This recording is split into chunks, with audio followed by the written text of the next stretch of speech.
Hello, everybody. Today I've got something special for you.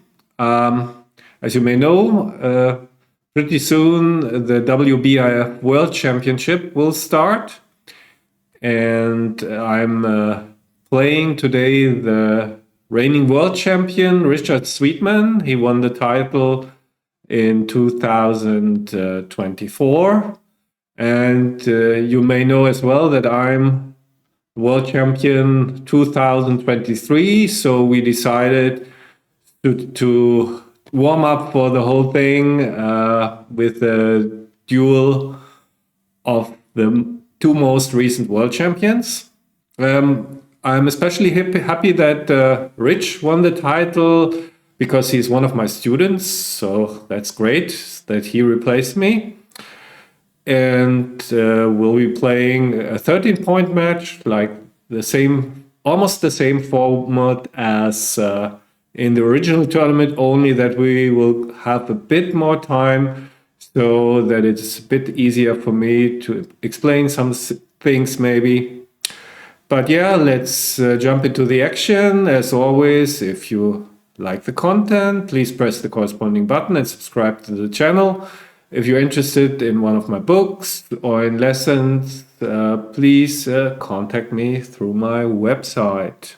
So here you can see the settings, competition match, of course, 13 points, and it's live 4. That means 90 seconds per point. So I'll challenging him now, and I hope we get ready to go.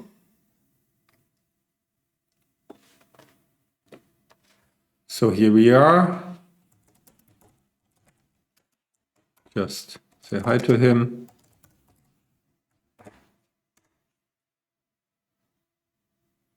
Okay, so 1930 looks good. So let's just start.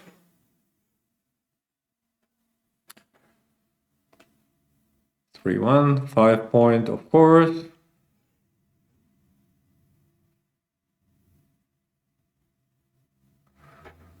Yeah, and he should split, probably split all the way to the 3. My 3s for attacking him and splitting are duplicated. I think I like splitting to the 22 better. Well played, I think. Okay, gotta attack, nothing else, I guess. Another double aces. Yeah, this looks good. 4, 3, I really would like to split here because I'm behind the prime. My prime is much worse. So I think I have to take some risk here. Even if he hits me, I have the stronger board. I think I gotta do that. Feel quite strongly about it.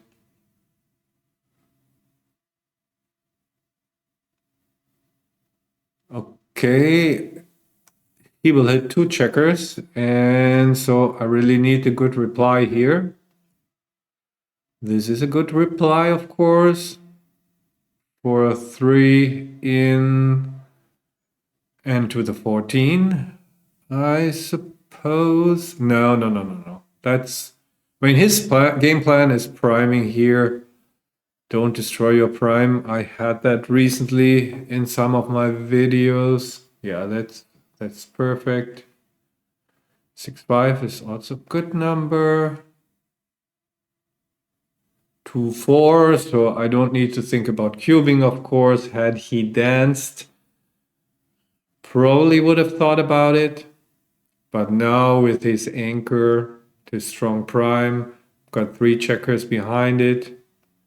No way that I'm cubing.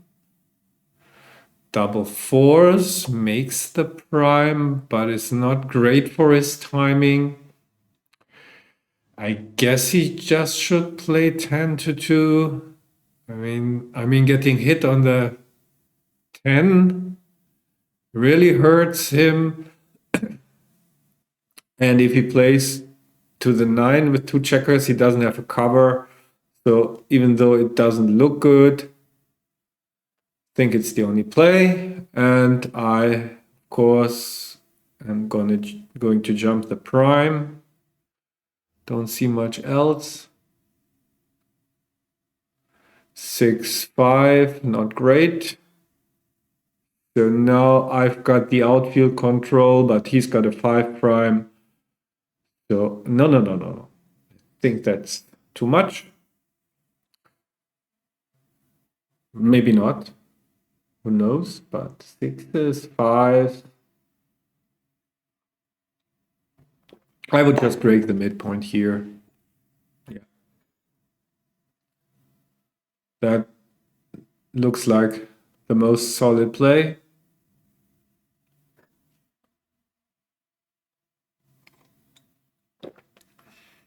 I certainly wouldn't break my prime again. Really need a good reason to do so. So now I think he doesn't need, there's no real urgency to step out and take that risk. I feel,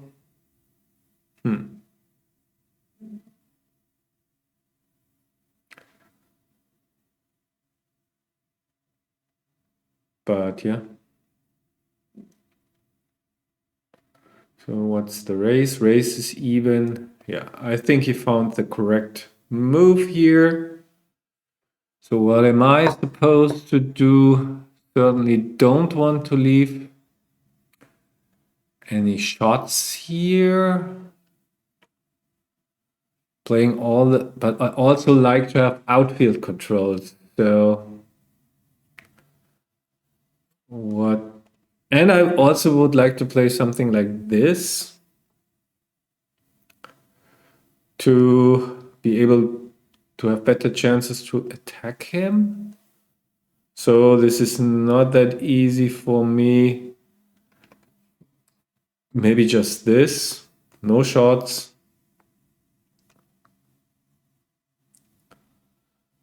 Just like it's only 2 numbers, but and you don't really see a great reason to leave them.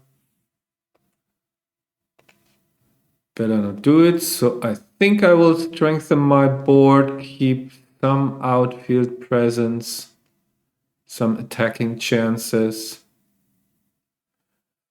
2-1 is not, I mean, it's okay because it keeps the 5 prime. Just has to hope that I don't roll a 6, because now when I roll a 6, it's really easy to escape because he cannot attack me. So here, of course, the question is that enough reason to break the prime? I still think no. Other downside is if he hits me, I've got some returns, but he still would really be happy to hit me. So 6-5, interesting. And that's breaking the prime. Out with 2 is also possible, and keeping the prime. I mean, if I don't hit, it's great. And if I hit, I'm still behind the 5 prime. Again, not sure. Breaking the prime, I think it's not the right idea, to be honest. Because now it just delays the problem, and prime destruction continues, which makes it easier for me to get out.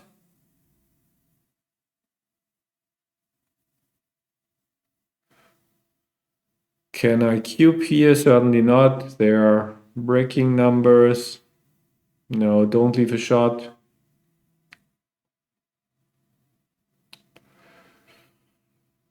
I mean, why leaving a shot against my 5-point board? If he plays like this, the funny thing is then probably he forces me to cube, because then there is enough volatility.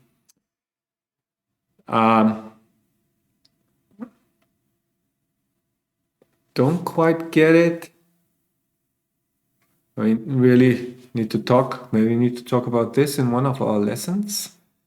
So now all of a sudden there's volatility. Any deuce, and he is in big trouble. If I just run out, I am still in good shape. I think I'm the favorite. I have some clear market losers. I'm ahead in the race. I think I gotta cube this. Still don't quite know why he chose to leave me a shot. I mean, we have to discuss that in one of our lessons, I guess. So 3-1 is not great, of course. I mean, still playable, but certainly I hoped for something better. So miraculously, he is able to rebuild his board. No. What is he doing? No. Yeah, this is just... And I have to break mine, so everything somehow worked out for him, but I still don't like his play. Certainly not a recube, not volatile enough. He just can roll two small numbers. Yes, I'm a bit of trouble, but even if he steps out with one checker, so what? I can still attack him, remake my 5-point board even. So I don't think it's a recube. Yeah, he refuses to recube. Now he runs out, and now I really need something good, even forced. He dances. Okay, do I hit lose? Probably not. I just step out and hope for the best. So it's itching to hit there, hit lose, but he hits me back, and no. Maybe it's not itching that much. But I want to continue to play with rebuilders, ideally. I mean, I could play like this, but then he enters on the 6. I mean, yeah, that's maybe the safest. This gets one checker home, but then, of course, there are numbers that leave direct shots. But it's 3 builders for the 2-point. So if he enters now at the other point, not quite sure. And this looks also quite solid. So let's say he enters with the 6. Yes, then I might leave direct shots. Certainly will leave some indirect. So maybe it's just this. If he dances, I don't know, fits. I will play like this, really not sure. 5-1. Like this, it's only 6-3.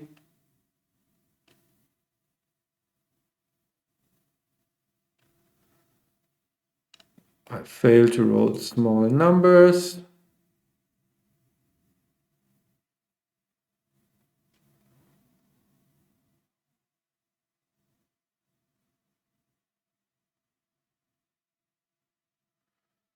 For 1. So now how good are my chances?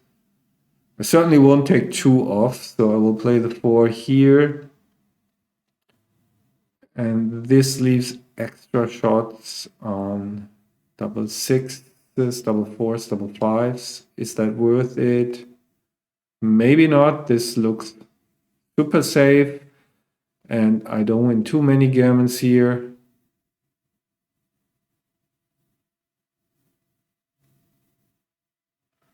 Still can roll 5-3, 4-3. I roll a 2-1, which is great. I think I should try to go a bit more aggressively for the gammon now that he's on the bar. So I refuse to clear my 5 point. Not great. I have 5 checkers off, so 1 big doublet, certainly in gammon territory. Okay, so that's the gammon territory. I'm still happy to have won this. Yeah, curious about his reasoning for leaving me that shot. Also curious about my cube. Well, I'm curious about some other things. Certainly, we'll have more of them. 6-3 is a run.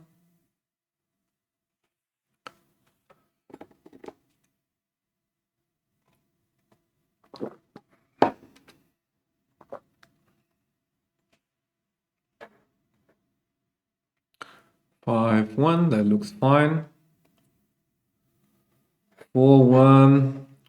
So in general, against the split to the 22, you want to be on the 11 with your blot, because 6-4 is duplicated, fewer hitting numbers, 6-4 is duplicated all over. Usually you don't want to be on the 23. I think it's more important to go to the 11 against the structure.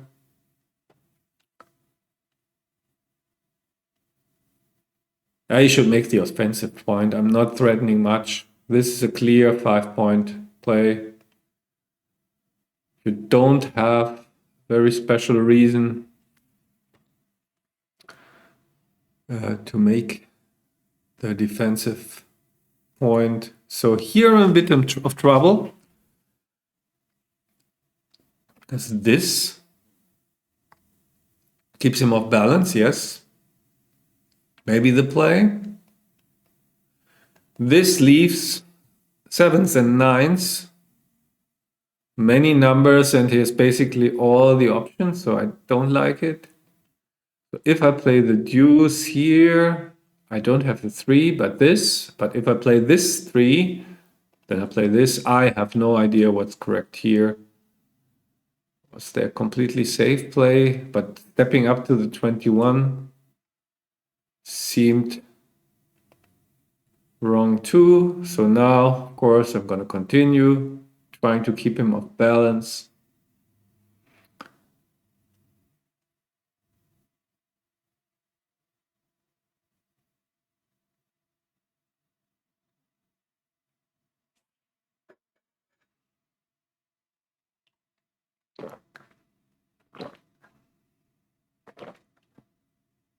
Yeah, in with a 5 seems fine. However, this is maybe a bit too big. Maybe just entering on the 2 and playing 13-8, but or like this. Raise is about even. Certainly that puts more pressure on me to roll something good. So 5 is clear. I guess that's the only 5. I mean, I cannot run, right? Do I have to play like this? I don't like hitting on the 4 point because I'm still ahead in the race. This looks also really awkward, so this is a problem. I guess I have to play that 5. And then this. 4s hit me. But at least he cannot build anything. Looks so bad. Cannot build anything, yeah. And here, just going for my racing lead. Man, that looks bad. At least I don't have a strip position. I'll play like this, even though it looks... I mean, my game plan is racing here.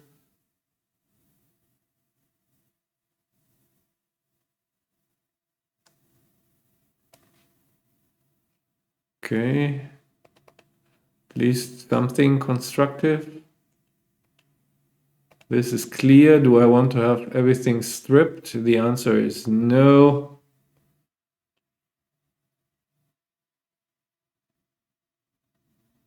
Okay, he will make the bar. Sure, or he should. Blitzing is not the right idea. Yeah, looks also, yeah, maybe this. Yeah, certainly an option. Blitzing I don't like. Not the right game plan here, I think, but so far it looks good for him. Does he have a cube?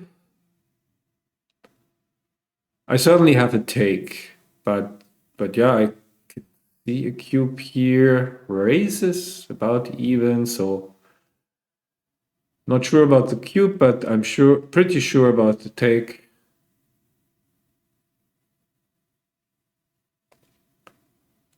Here we are, back in the game. So now I guess he has to continue blitzing. I mean, he can play 2 down. Yeah, he's ahead a bit in the race. Probably he should go for the blitz here.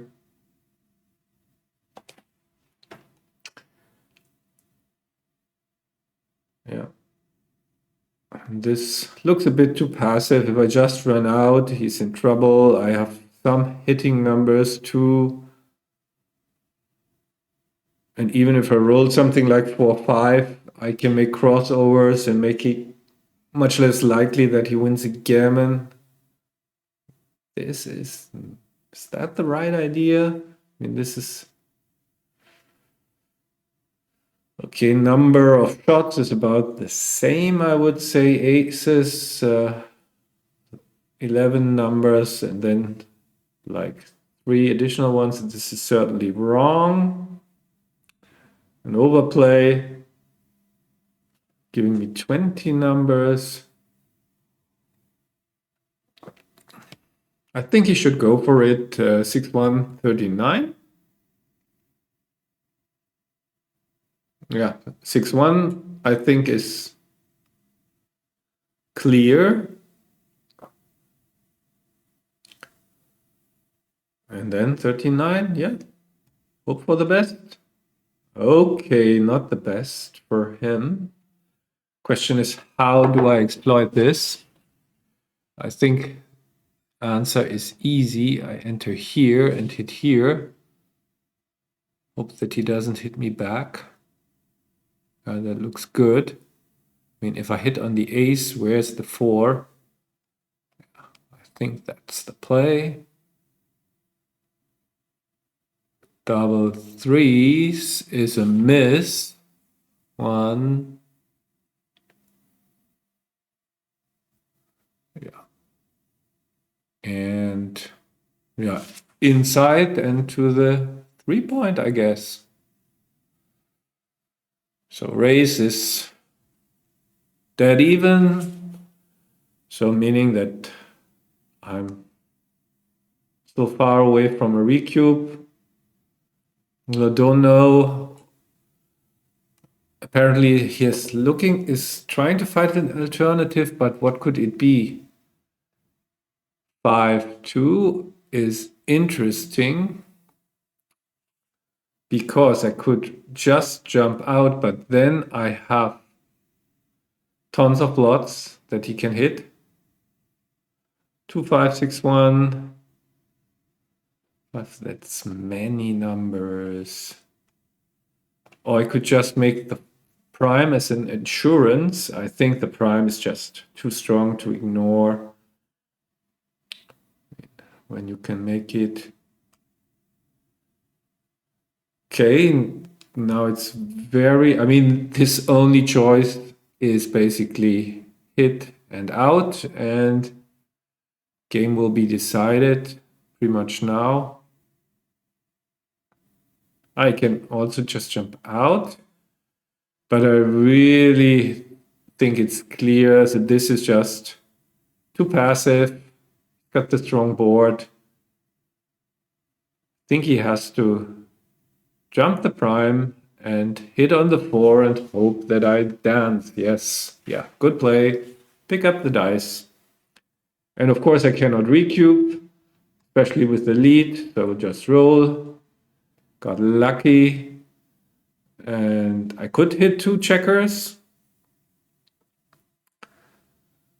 Kind of, never break the prime, by the way, which is kind of appealing because if I get missed, I just play on for the gammon. If I get hit, I can lose a gammon myself. Double 3 is another hitting number. So here, since I own the cube, only 6s and aces. The prime has defensive value, so even if he hits me with an ace, for example, he's behind the prime. I think I should just play like this. And this, so great when it works. Then also, he enters with the 3-4. All of a sudden, I have all the blots to clean up. Nope. No way. Do it. 4-1. Okay. So that makes it interesting. Still have my prime. Certainly not a cube. Race is even. 4-6. Again, I can destroy my prime, but this is lots of hitting numbers. This is 4s duplicated, aces. Yeah, also has to jump out. I mean, hitting here, so he enters and I'm stuck on my anchor. I think I have to stick to the plan. Keeping my prime.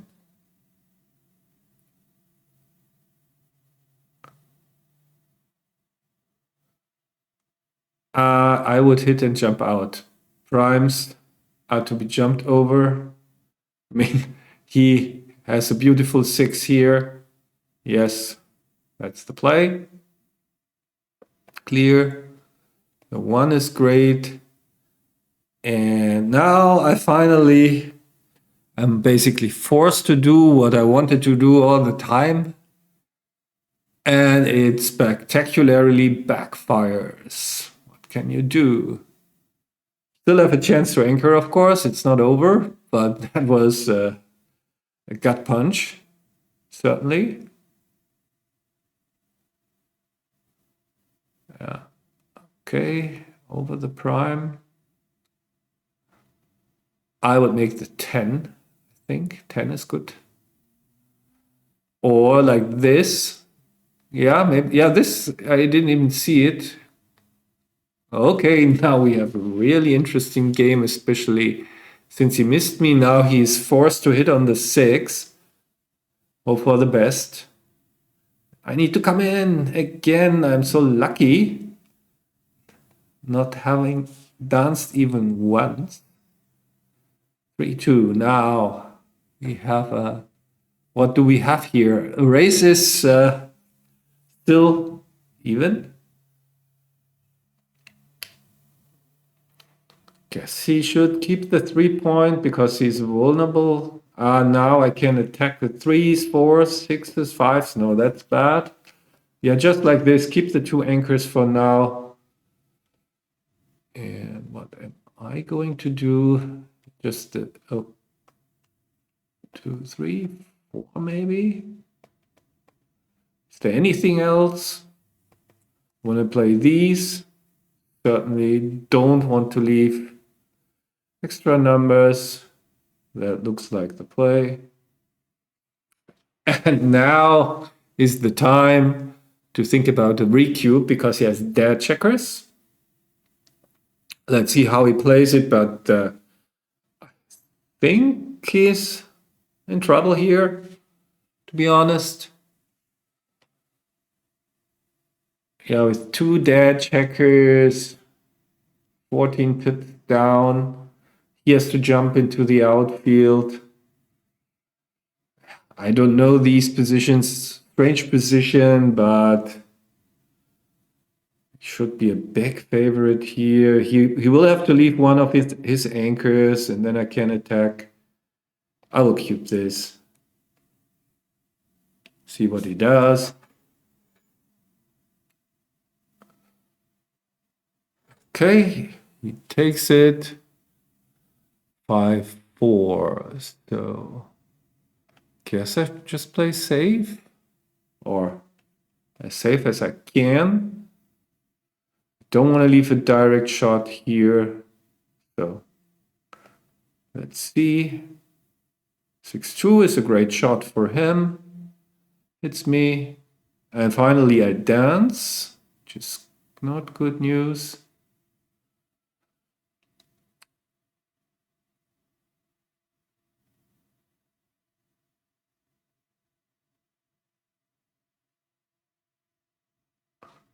Here I am back. So I guess that's the best play. Oh, this is starting to look bad. Starting to look terrible, because now he is ahead in the race. Wow, what a turnaround. I mean, we all have seen more spectacular turnarounds, especially since I'm fighting back, as you can see. So, a little scare here. Not doing good again. Now, let's see if I can fill in my 4-5 point. Would have liked a bigger number, of course. Like double fives. Great.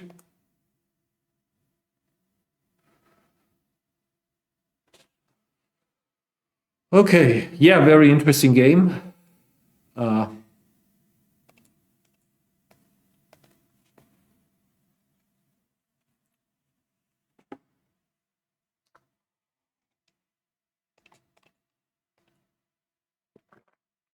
Interesting cube action, because it's really hard to decide in such a strange position that he had when I gave him the 4 cube.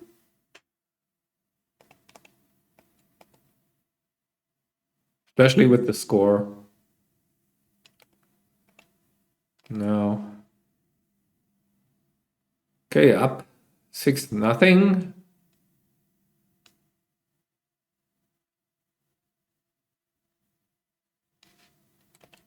Nice.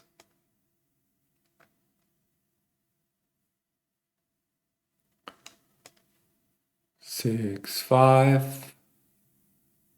Think I want to run from here to builders.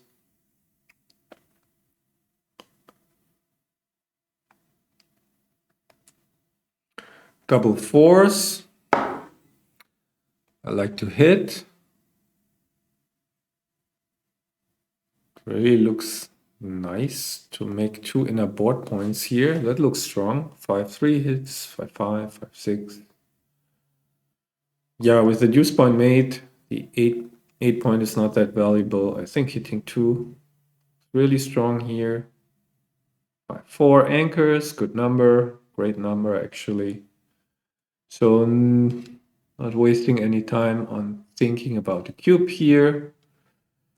Just button up everything and try to escape the back checker. Not yet. Still a good, okay number for sure.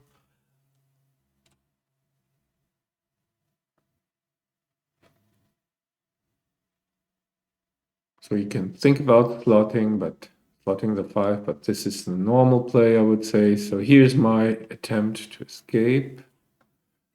And it worked. Still far away from a cube.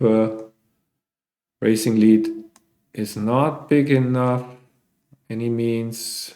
So this was also a good number.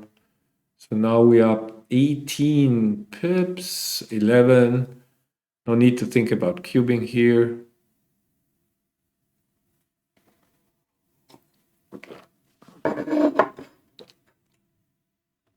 He can also give up his midpoint, maybe killing checkers or something like this. Yeah, that's fine. I mean, he can keep the midpoint, but he shouldn't put an extra checker on the deuce point. Why not slot the 5 point?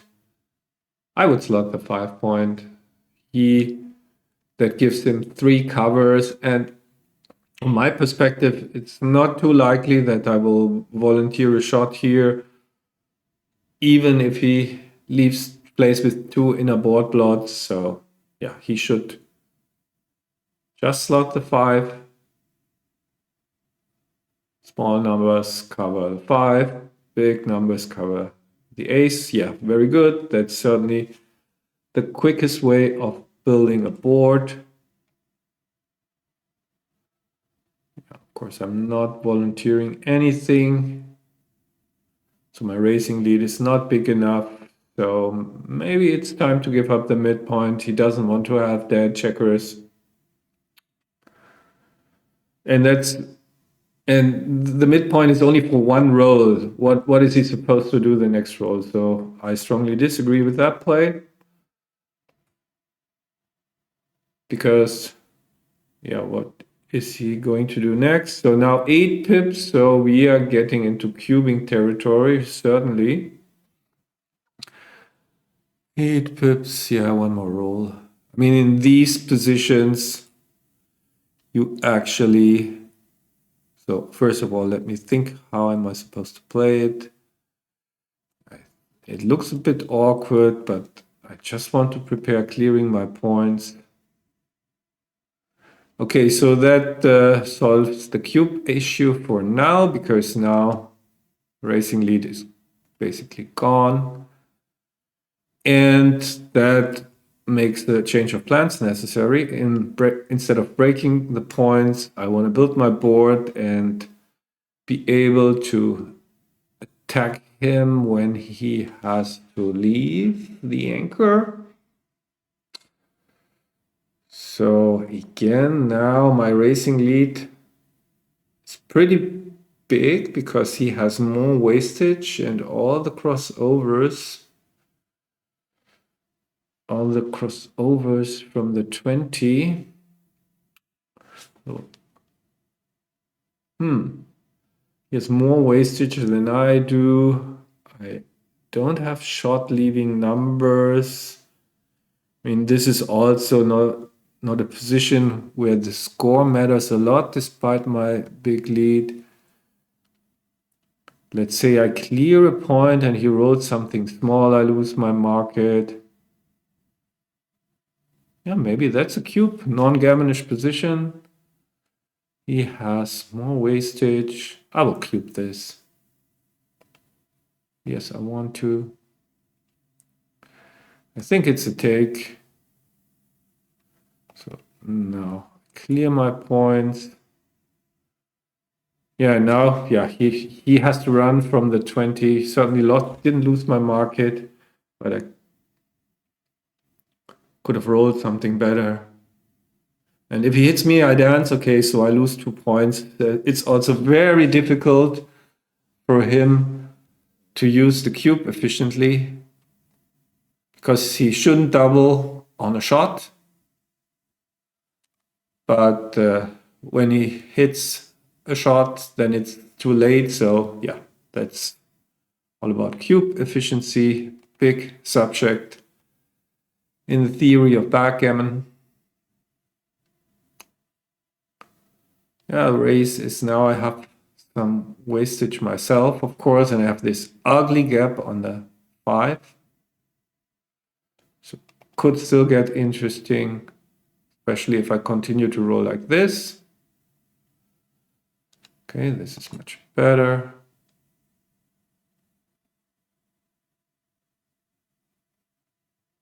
Four, 3. Now I have the double gap. 2, 1. 4, 2 is not great at all. 6 checkers against 10. Still looking good. But I should start rolling something different. Like this. Okay, so 8-0. Nice. Of course. So far, everything's working out.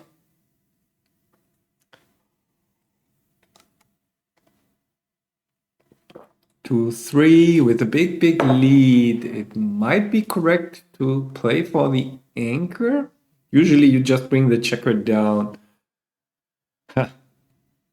I will do something different just for the fun of it. Play. When you have big leads, the rationale is when you have big leads, you don't want to get into gammonish positions. That means you want to get a good anchor as quickly as possible. So why not enter on the 5 and hit with the deuce? Yes, yes, I would do that. That looks natural.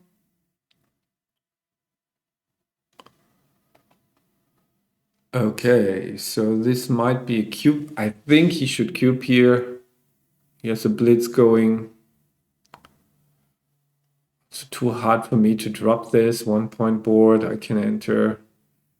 So I will just take. I mean, it doesn't feel like I can drop this, even though can get blitzed. I guess he just should make the ace point. I don't see anything else. Go for the blitz. No, no, no, no, no. Make the ace. Yep. He'll find it, I'm sure. He found it.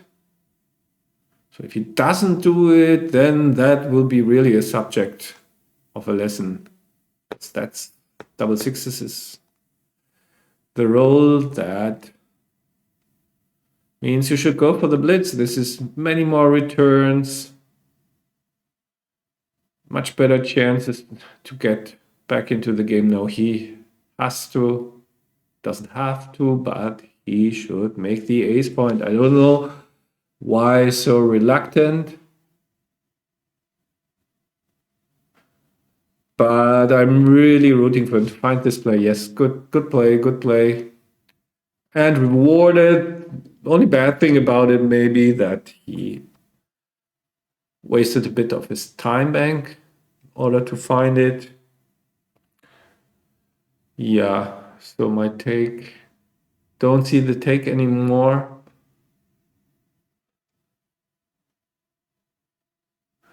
But I'm still happy with my decision. Pretty sure that it was correct. But yeah, he cubed because he had increased gammon chances, and it's normal that every once in a while you realize your gammon chances and actually win a gammon, so no problem there. Score with all likelihood will be 8-4.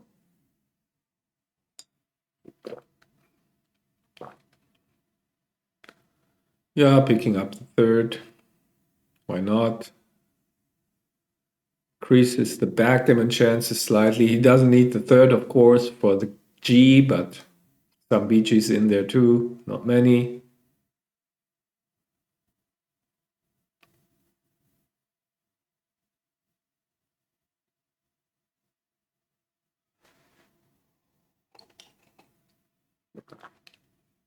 I think I can use the auto roll. I actually never use auto roll, but I think this is an exception.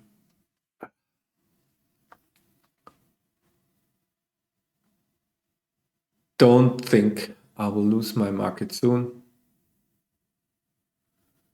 Guess maybe just rip them. Okay. 3 off is clear. I think same number of shots and more BGs. Wow, great shot. Now we are in real danger here to lose a backgammon. Yeah, hit 2, sure. Guess, and then rip them. On the 3s, then I can avoid the BG, so I think that's plenty of backgammons. Still, but certainly an interesting choice. Yeah.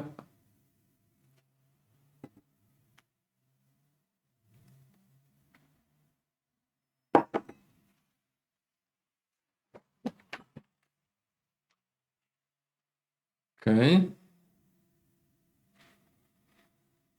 Certainly could destroy my PR here if I hit and then have to play the containment. Okay, I'm surprised. I mean, there's a reasonable chance that he loses this. So, yeah. But yeah, maybe.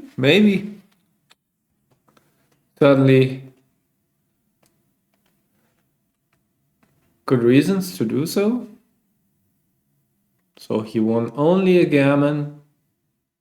How unfortunate. Now, that makes the match more interesting, which is good, actually.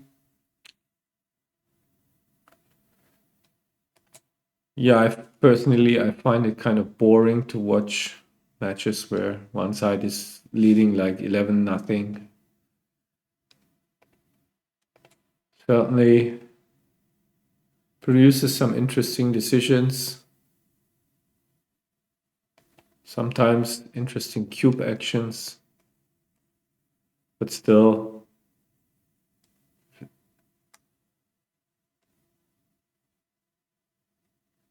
So this is 4-0 in a 9-point match. So now what are his chances? Not that it matters much. Let me calculate it with Neil's numbers. Should be around like 4 times 5 2/3, 28, 3, 23. So he should like 27, he should have, or something.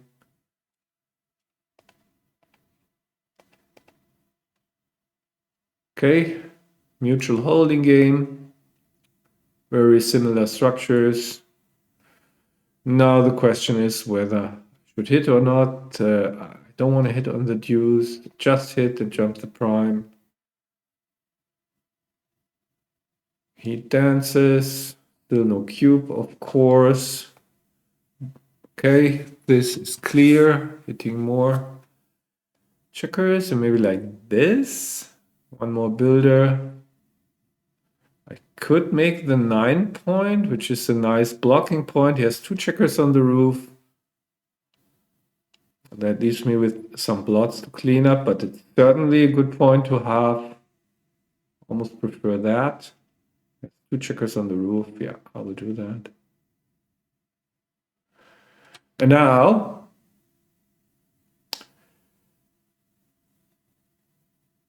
I think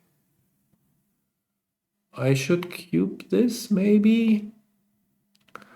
So if I release my checkers, I mean, he will often be stuck in a holding game. 35 pips, he can lose gammons. Okay, there is the lead in the match. But yeah, I'll cube here. Okay, insta pass. I'm not sure about this with the score. Really interested. Interesting to see. 4-5. Hit and split. Yeah. Didn't work out. So I have to roll something good to stay in this game.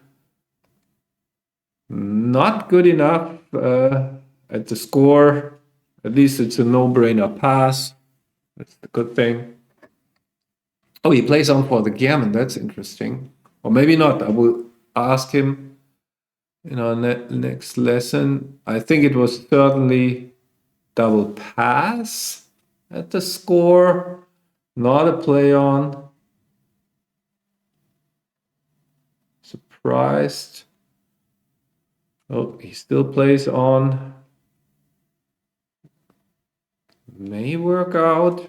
Looks good now. Now it's a clear play on, of course. I will use my auto roll button again because it's just no fun. So now I will just finish with the auto roll. I have an anchor. He should just continue.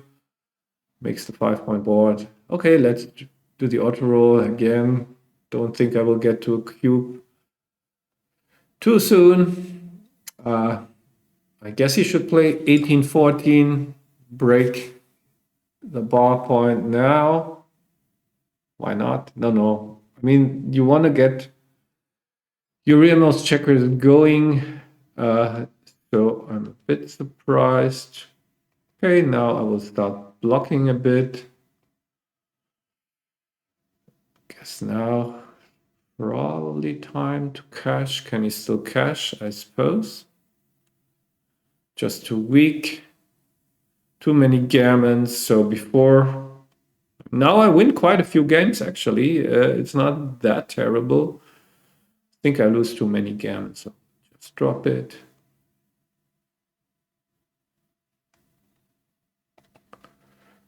6-5. 4-way, 8-away.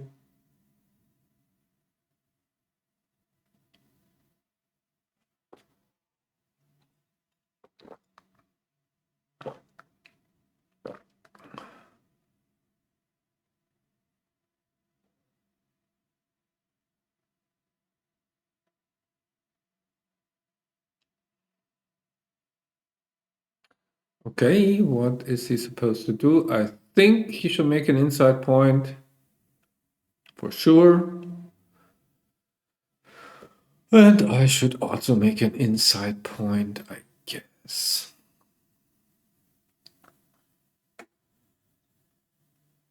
Thinking about cubing already. I think it's too early.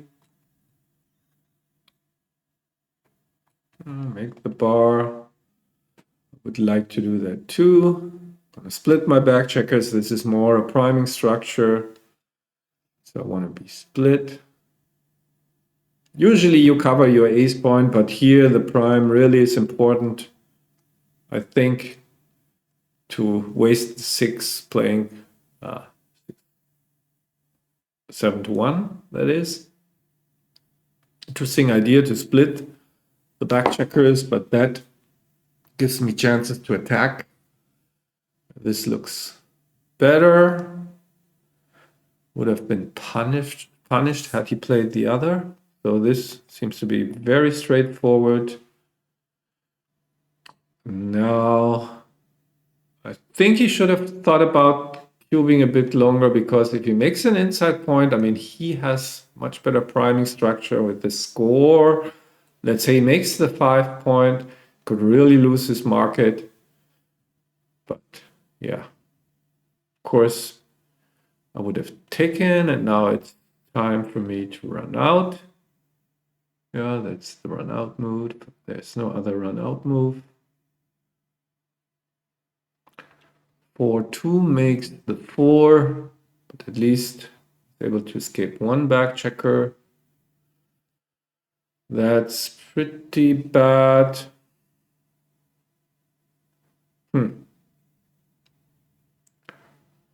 Okay, this maybe.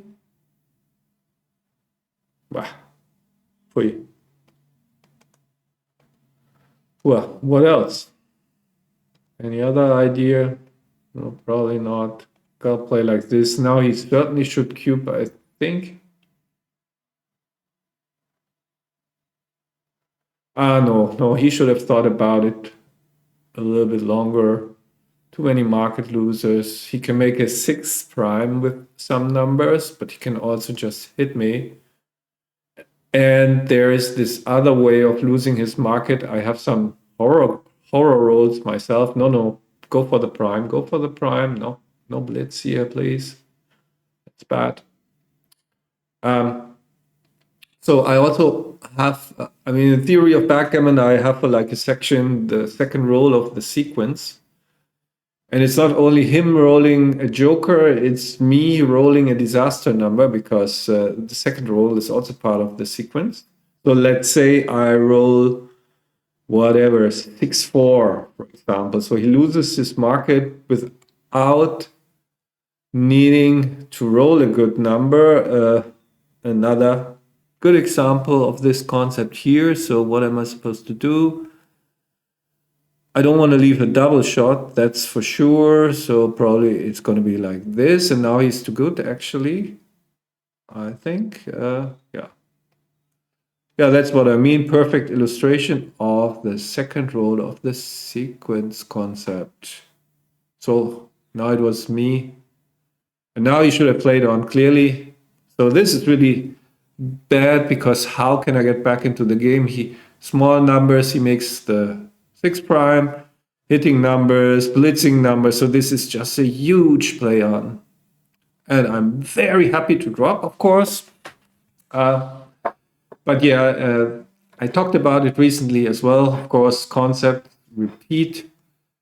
That I see it with many players, they have a great sequence before they didn't double, and they see the great position they are in, and just insta cube without thinking about whether there might be something more in it. By the way, he should make the 11 point here. This gives me somewhat better chances to get back into the game. So I need to hit with the 2, hit enter. Sorry for that. I don't see a point actually in hitting there. This gives me reasonable structure. Of course, he should cube. Should I take? The normal score I would take. I'm not on the bar. Still can anchor up. He may miss me. And then I get a reasonable game. I don't think I can drop. Not enough material to blitz me. So he rolls like a 3-1, makes the anchor. I roll something perfectly fine. Raise is close, so yeah, I'll take this. Double fives, a blitzing roll, but how can he execute it? Not. What is he supposed to do playing 6-1? Hitting loose? I mean, he has to hit that blot. That's for sure. Yeah, maybe that looks fine. And then another one down. Switching looks a bit. I mean, where are the other fives? If switching would offer some constructive fives, if switching offered some constructive fives. Sometimes I'm losing my grammar when thinking about plays. Oh, so he didn't have a 5 left. So all in all, this turned out to be bad again, the take that is.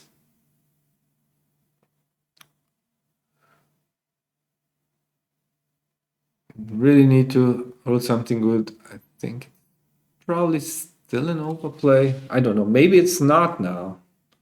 With the other blot hanging around, because this is also not great. Yeah, maybe I should have gone for it. Why not? 5-4. Okay, back in the game. Question is whether I want to hit or not. So let me see. So if I don't hit him, 3s attack, 2s cover, 6s attack. Do I really want to give him that freedom? I mean, this protects my back checkers and increases my chances of anchoring. So I think I want to do this. Normally the 9 point is fine, especially against the 3 points. So how good are his blitzing chances from here? I mean, not super great, but certainly there. Do I really decrease his blitzing chances by a lot? Okay, if he hits me with a 5, it's only 5-2 that hits and covers. Yeah, this looks... I somehow feel that I need protection and take away half his roll. So I will hit.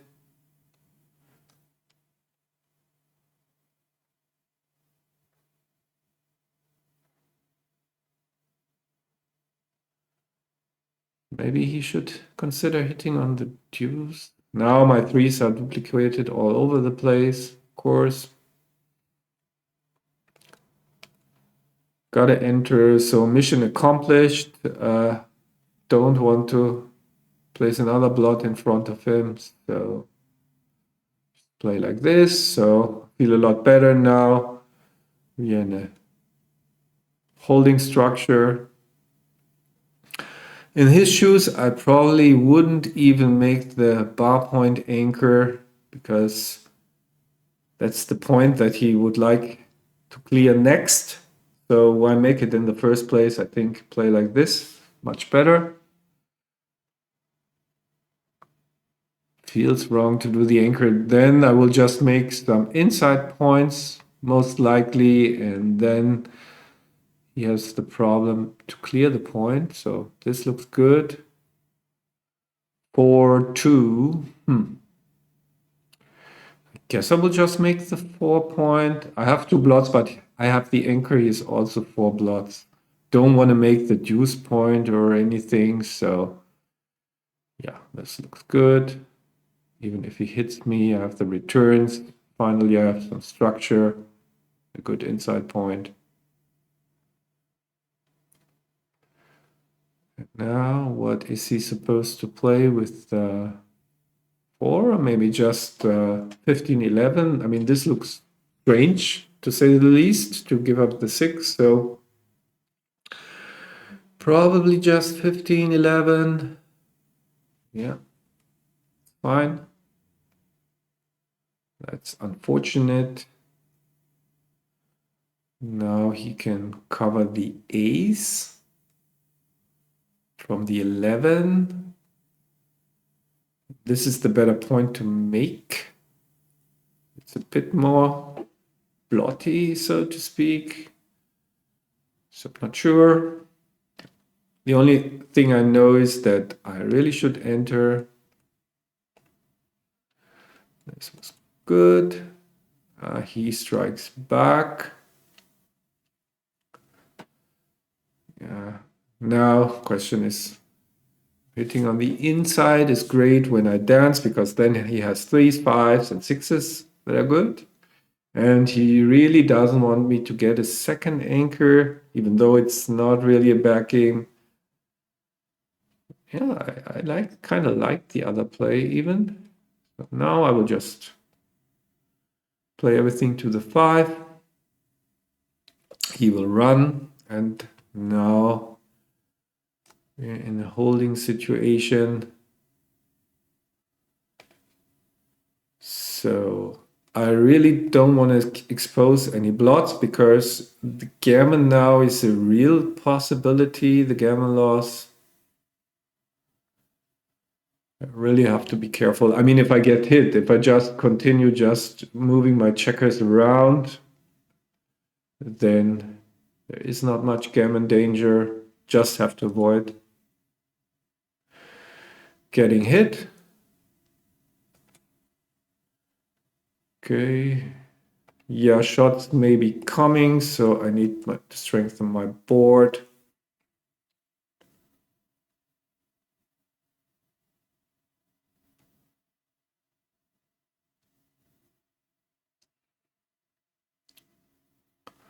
Yeah, I don't see a reason to volunteer now because he can do the same thing with the same number of shots later, so why do it now? He can hope for a better number, even like a number like 5-4. Clearing the midpoint with a 5-4 is much better. Fewer numbers. 6-4. Do I want to slot my 5? I mean, I can also make my bar, but then if it doesn't leave me anything, I think I want to slot my 5.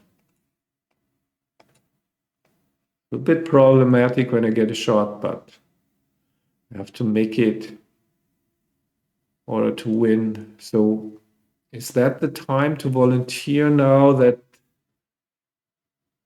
I have the blot in my home board? Not sure. Maybe yes.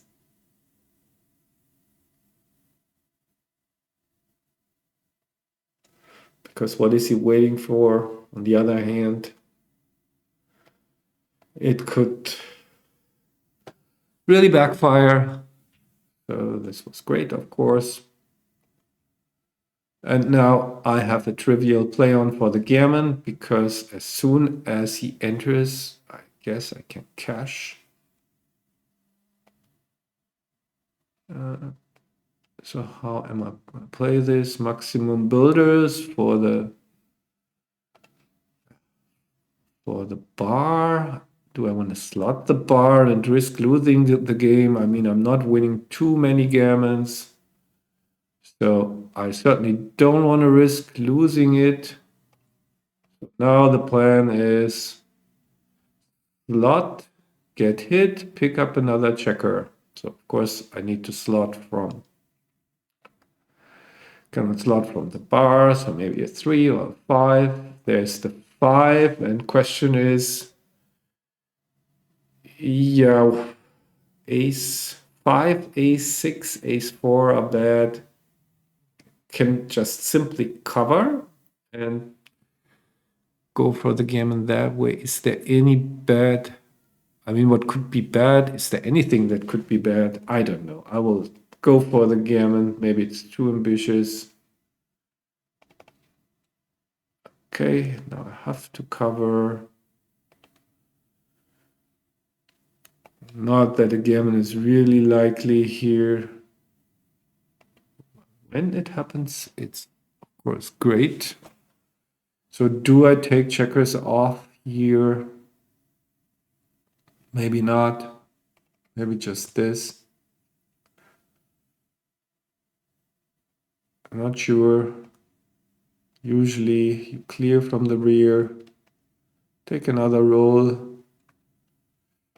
Yeah, taking checkers off. 4 points would be, of course, fantastic. I have to take, I mean, the risk is also not really there. Of course, you can lose almost anything. Now, however, so my gammon chances are non-existent. So let's go on with the next game. 2 away, 7 away. Just go for the race, of course.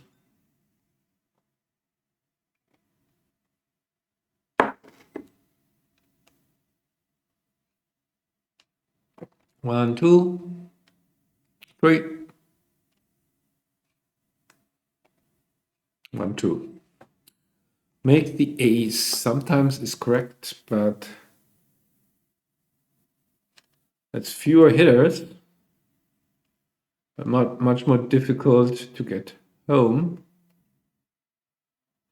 So this is an awful lot of numbers that hit me. Maybe that's an argument for this.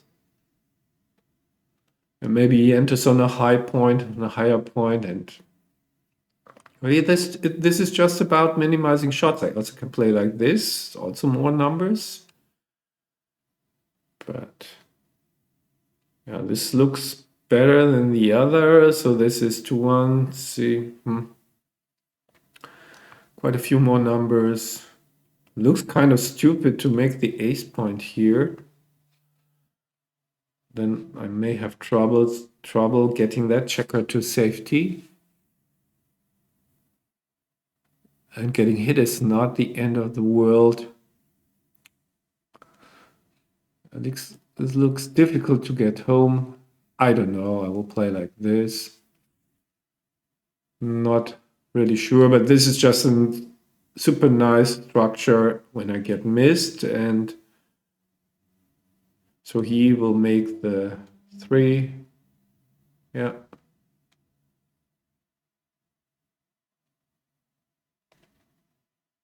Now again, the question, do I leave something?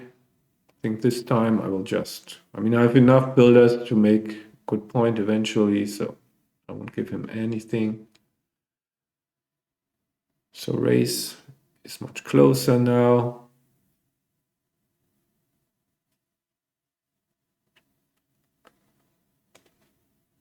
Okay, 6-3 clears the point.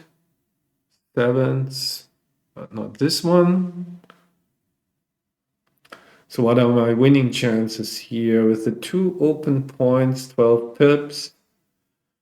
His take point is around 23%. I think I want to make an inside point first and then cube. So let's see what he rolls. I think that's the perfect cube for the score. What are his winning chances? So 14 pips, way ahead in the race. Stuck on the anchor. Contact is not that great with all my checkers in front of him. Okay, let's have it. So don't want to double too passively here. Certainly lose my market by a mile if I make the 4 point. We will recube, of course. So let's see if I can make it final game here.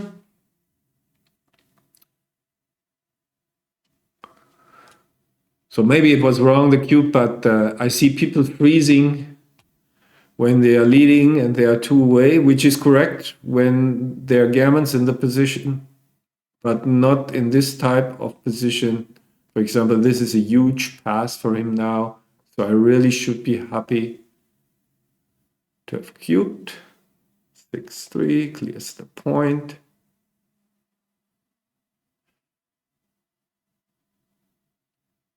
Thing is, even if he wins on the 4 cube, he's not the favorite to win the match. So you only have to be really careful.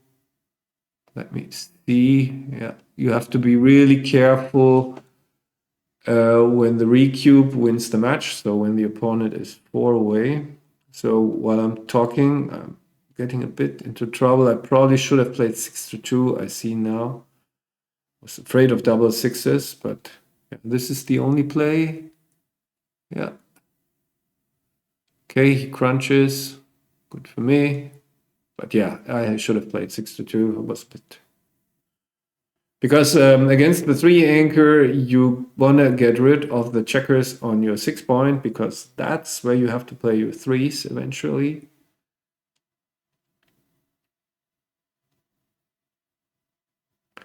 Six five is good. He crunches, so really good chances to win this world champion duel.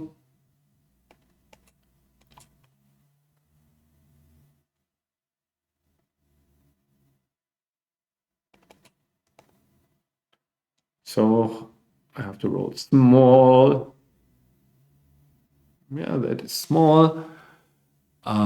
With hitting or without hitting, the problem with hitting is that then he can dance. He has to run with 5s and 6s right away. So that's the same, but here he can dance. I think I have to do it like this. Nice choice to have anyway. So like he much rather prefers dancing to staying there and continuing to break his board. That's another argument for not hitting.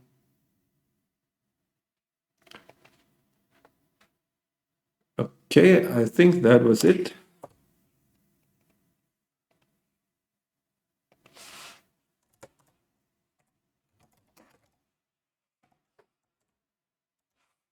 So he writes, I cringe to see what the PR will be with the smiley. What will be his PR? Yeah, I saw some mistakes. Of course, I'm mainly interested in mine, but since he's a student, of course, I'm interested in his, and this match should certainly be one of our lessons. 6-5, so what will be the PR? What will it be?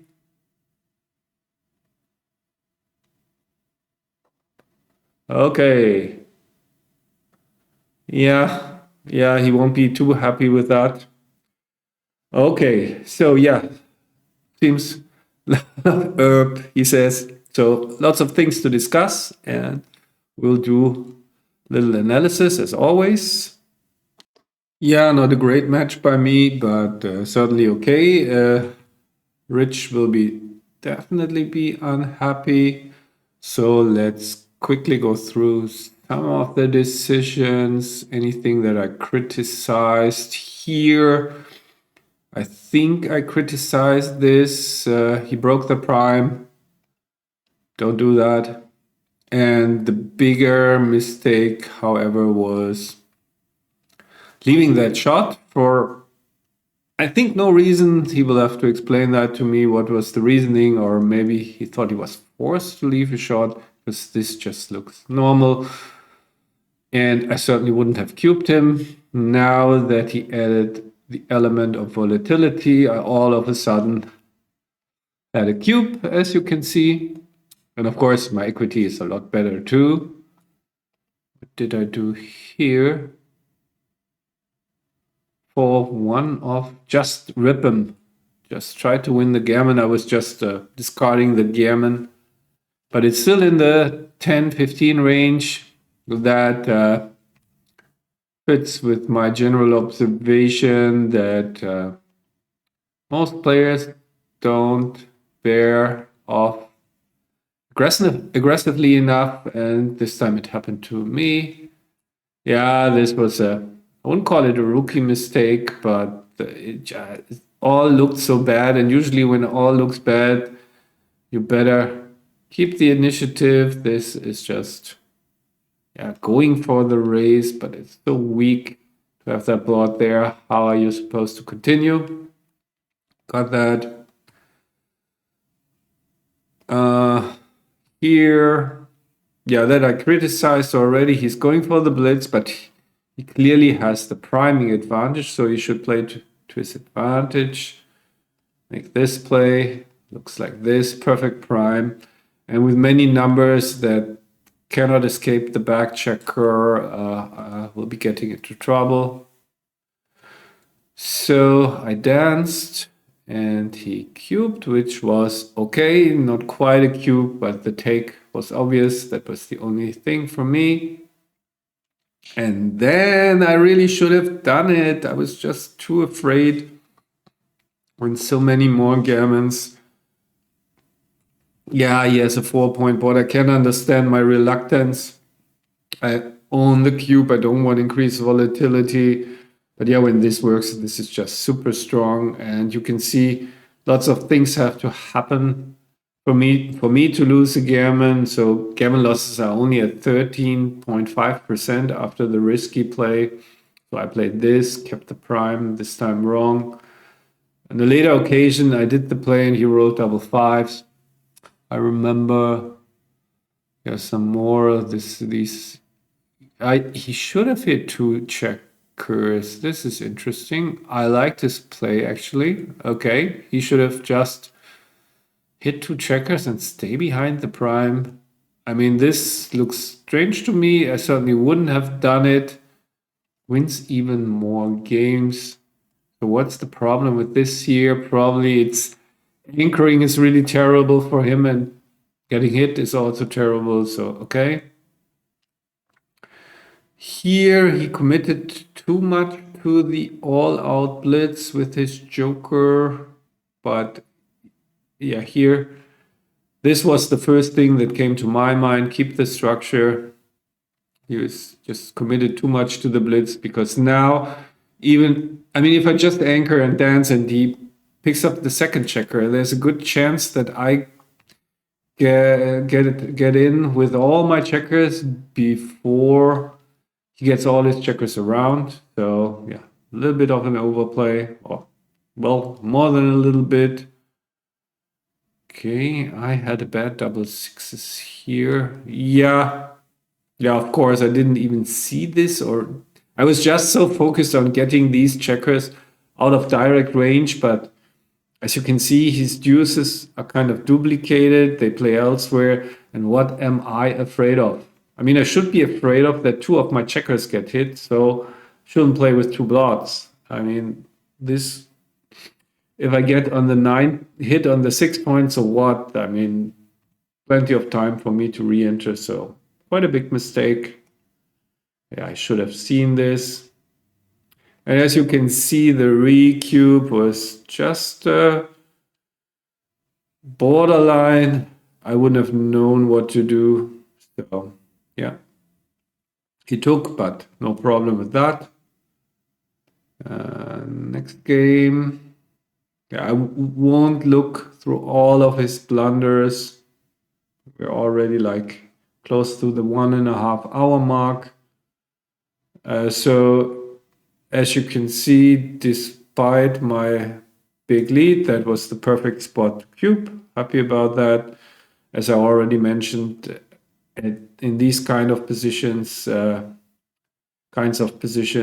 it's not that I have to be much more conservative with my doubling decisions in these holding structures. So double take, think fine there.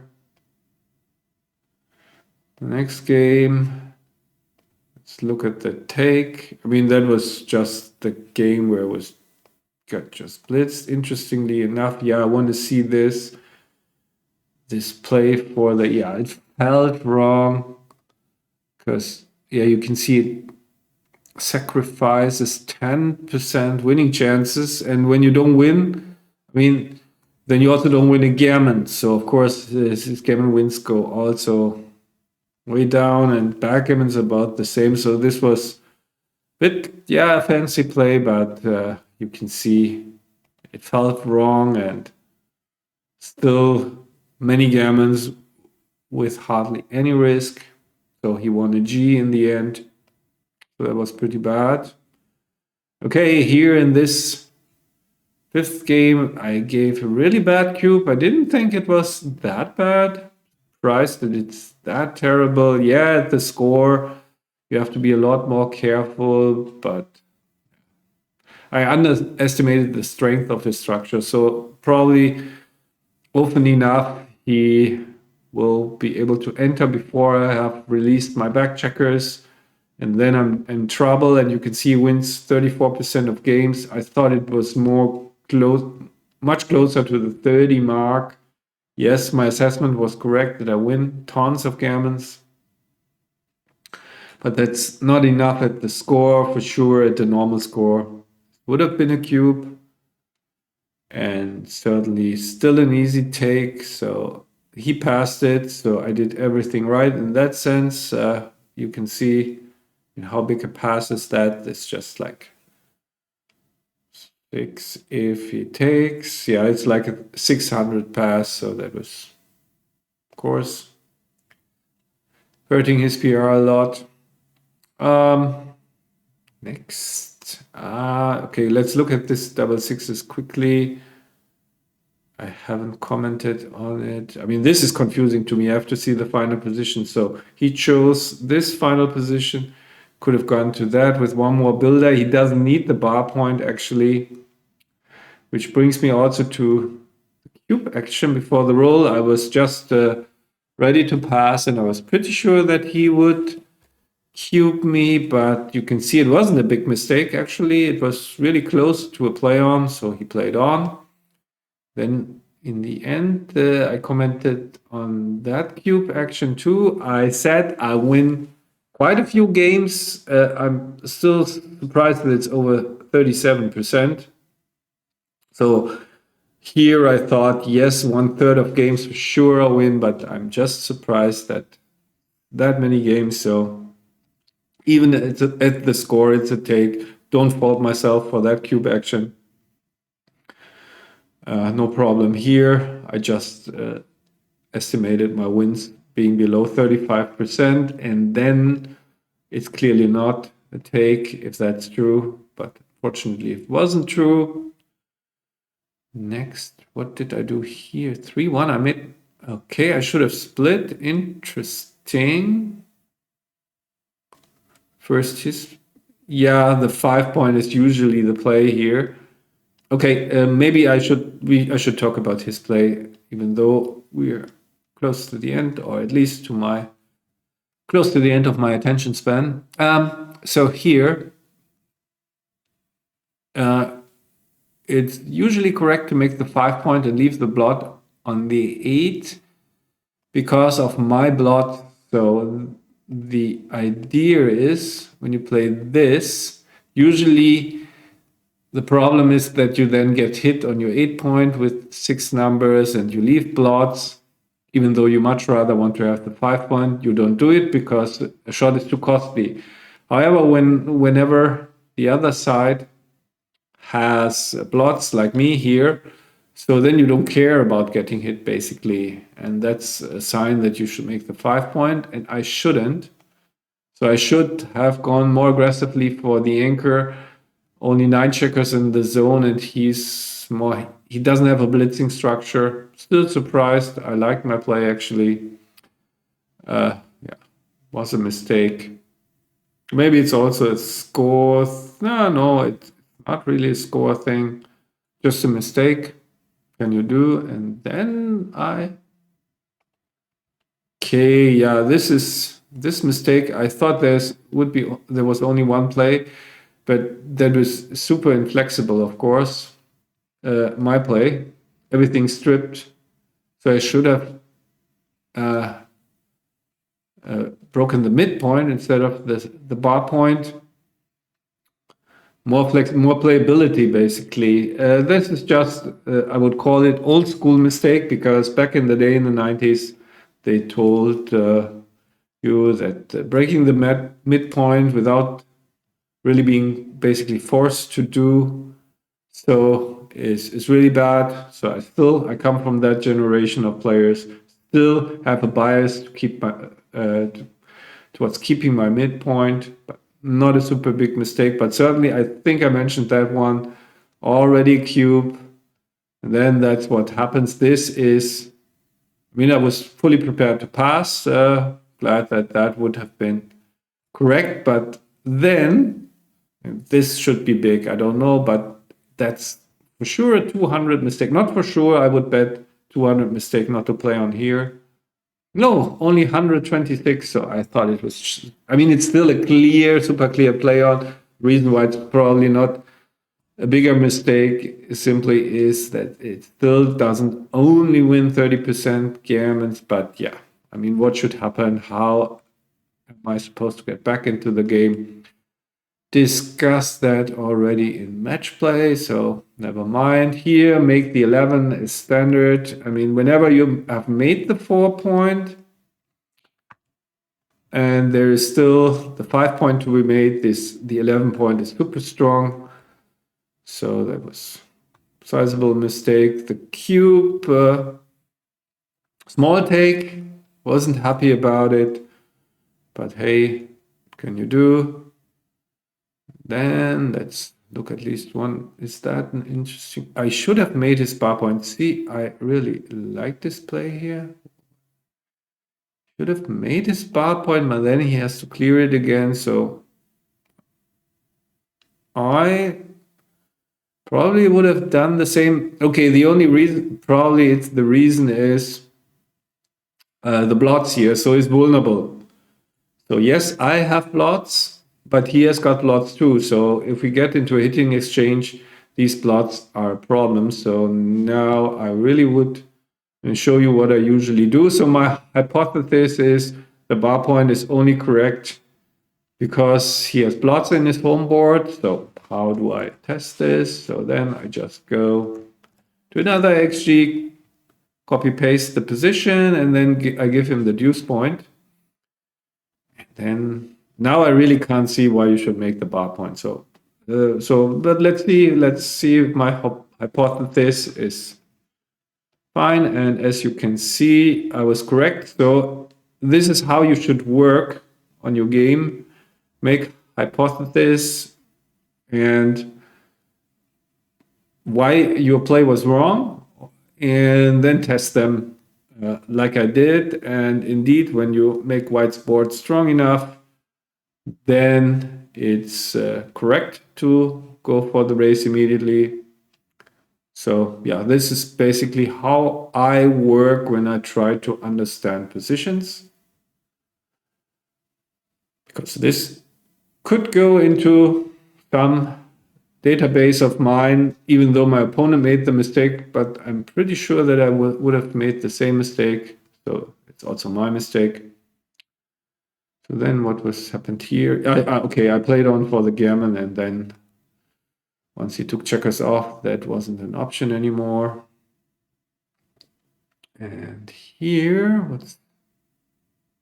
Yeah, okay, that's precisely the thing that I was talking about, that people think, first of all, playing my side as the leader two-way, they just never give away the cube because they are afraid of a recube and then losing 4 points. But even losing 4 points here, black still is the favorite in the match. The key ingredient is that black doesn't lose any gammons, basically. So that would be really disastrous, losing a gammon on a 4 cube. So you should just cube normally, and when you look at take points, I can show you, where is it? Cube information, probably non-gammon adjusted. So his take point is 23, as I mentioned. So I know that by heart. So when basically in a position where he doesn't win gammons, when he's below 23% winning chances, he has a pass, and here he is below 23. So it's quite, I was actually convinced that that was a good cube. I didn't know about the 23% winning chances. Certainly, maybe I would have taken, but then not because of thinking I don't need the relatively high winning percentage, but that, okay, that I have more than 23% winning chances, which could easily have been, yeah, maybe not, probably not.